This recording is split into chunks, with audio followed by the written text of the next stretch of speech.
Genesis chapter 44. And he commanded the steward of his house, saying, fill the men's sacks with food, as much as they can carry, and put every man's money in his sack's mouth, and put my cup, the silver cup, in the sack's mouth of the youngest, and his corn money. And he did according to the word that Joseph had spoken. As soon as the morning was light, the men were sent away, they and their asses. And when they were gone out of the city, and not yet far off, Joseph said unto his steward, up, follow after the men, and when thou dost overtake them, say unto them, wherefore have ye rewarded evil for good? Is not this it in which my Lord drinketh, and whereby indeed he divineth? Ye have done evil in so doing.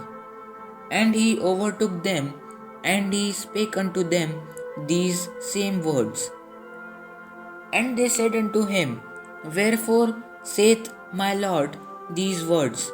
God forbid that thy servants should do according to this thing.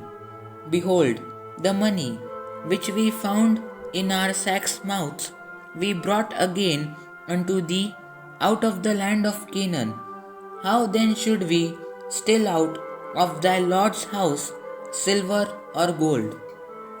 With whomsoever of thy servants it be found, both let him die, and we also will be my Lord's bondmen.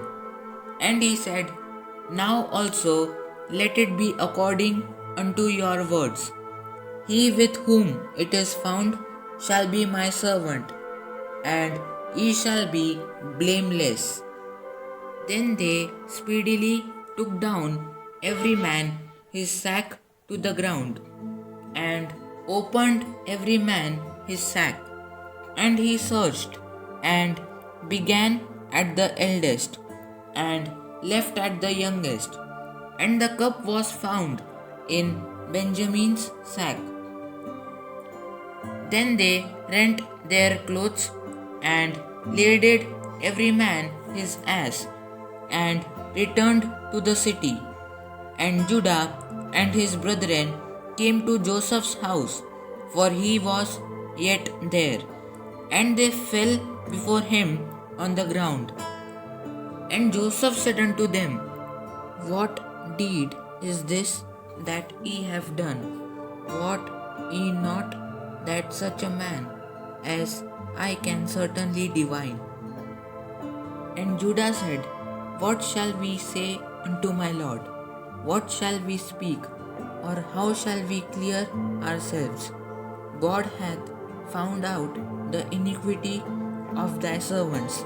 Behold, we are my Lord's servants, both we and he also with whom the cup is found.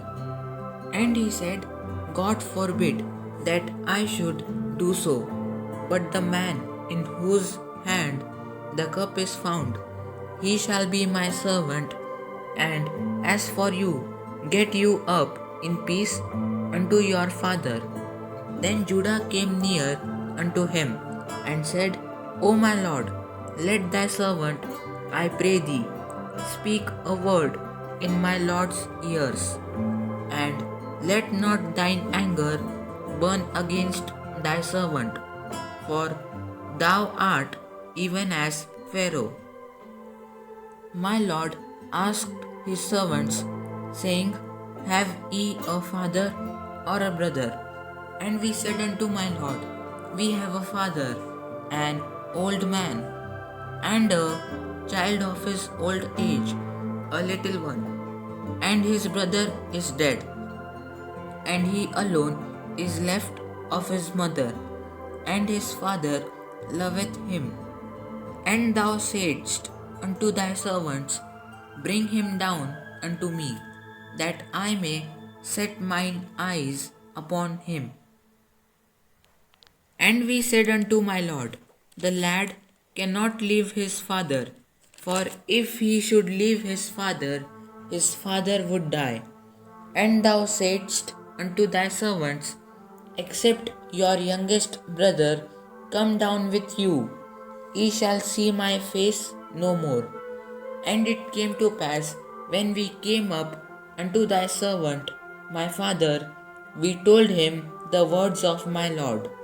And our father said, go again and buy us a little food. And we said, we cannot go down. If our youngest brother be with us, then will we go down. For we may not see the man's face, except our youngest brother be with us. And thy servant, my father, said unto us, ye know that my wife bare me 2 sons, and the one went out from me. And I said, surely he is torn in pieces, and I saw him not since. And if ye take this also from me, and mischief befall him, ye shall bring down my grey hairs with sorrow to the grave.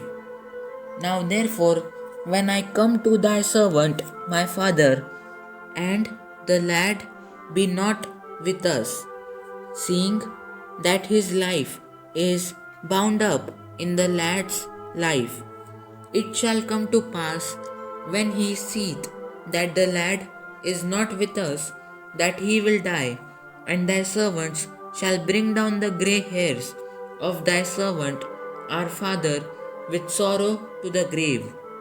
For thy servant became surety for the lad unto my father, saying, if I bring him not unto thee, then I shall bear the blame to my father forever. Now therefore, I pray thee, let thy servant abide instead of the lad, a bondman to my lord, and let the lad go up with his brethren. For how shall I go up to my father, and the lad be not with me, lest peradventure I see the evil that shall come on my father? Amen. God bless you all.